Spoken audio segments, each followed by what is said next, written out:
The music was soft, the lights twinkled, and laughter floated across the wedding hall.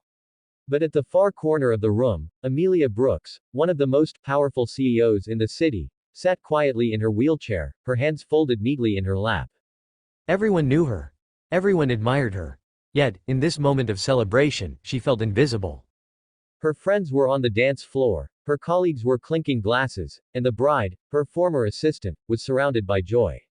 Amelia had bought the finest dress, hired the best stylist, but deep inside, she felt the same nagging loneliness she had carried for years.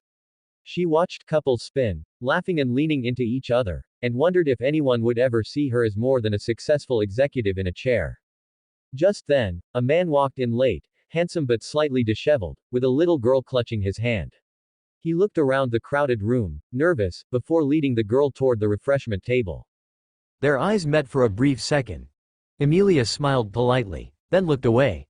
But the little girl tugged on her father's sleeve and whispered, "Daddy, why is that pretty lady sitting all alone?" The man followed his daughter's gaze. Without hesitation, he walked over. "Hi," he said warmly, his voice steady but kind. "I'm Daniel. This is my daughter, Sophie. She wanted to know if you'd like some company." Amelia blinked, surprised. "Company?" she repeated. Daniel smiled. "Actually, I was wondering if you'd be my date for the evening. I think we'd both rather not sit this one out." The words hit Amelia like a gentle storm. She laughed, caught off guard, and for the first time that evening, her cheeks flushed with something other than embarrassment. Sophie climbed into the chair beside her, happily munching on a cookie, while Daniel pulled up another. They talked, really talked. Not about business, not about her wheelchair, but about music, books, and the strange way weddings make people nostalgic for lives they never lived. As the night unfolded, Daniel finally asked, "Would you like to dance?" Amelia hesitated, glancing at her chair.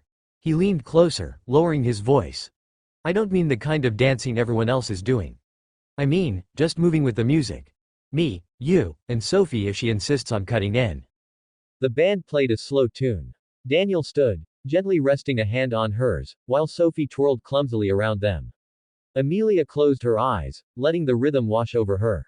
For the first time in years, she didn't feel like the woman in the wheelchair. She simply felt seen.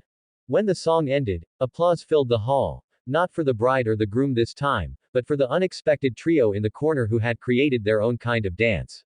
Amelia laughed through her tears, and Sophie clapped with delight.